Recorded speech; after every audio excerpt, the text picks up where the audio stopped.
আসসালামু আলাইকুম, কেমন আছেন সবাই? আশা করি সবাই ভালো আছেন। সেদিন অফিস ভিজিটে যাওয়ার টাইমে এই দৃশ্যটা সামনে পড়লো, আমার নিজের এলাকার কথা মনে পড়ে গেল। মাশাআল্লাহ, আলহামদুলিল্লাহ, আল্লাহ সৃষ্টি কত অপরূপ সুন্দর, তাই না? যাই হোক, দেখে আমার নিজের এলাকার কথা মনে পড়ে গেল। আমার এলাকায় যত দূর দেখা হয় এরকম ধুধু মাঠ প্রান্তর, এইগুলো আর কি দেখে আর কি ভিডিওটা ধারণ করলাম। অনেক ভালো লাগতেছিল।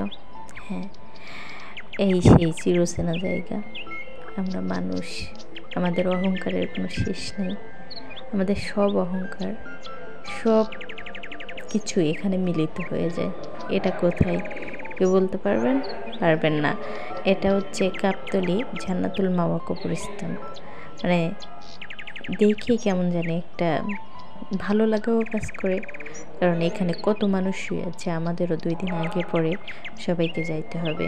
দেখেন উপরে কত গাছগাছালি, অথচ ভিতরে কি হচ্ছে আমরা কেউ জানি না, কেউ খবর রাখতেছি না।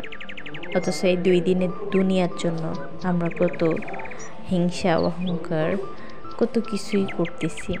একটু জায়গা জমি কেউ ছাড় দিই না, কারো একটু হাঁটার পথও দিতে চায় না। যাই হোক, আল্লাহ সবাইকে হেদায়েত দান করুন, সবাইকে ভালো রাখুন, এই আর কি। খুব ভালো লাগছে আর কি কবরস্থানটা, কারুকাজটা অনেক ভালো, দেখতে ভালো লাগছিল। তাই ভাবলাম যে ভিডিওটা করি।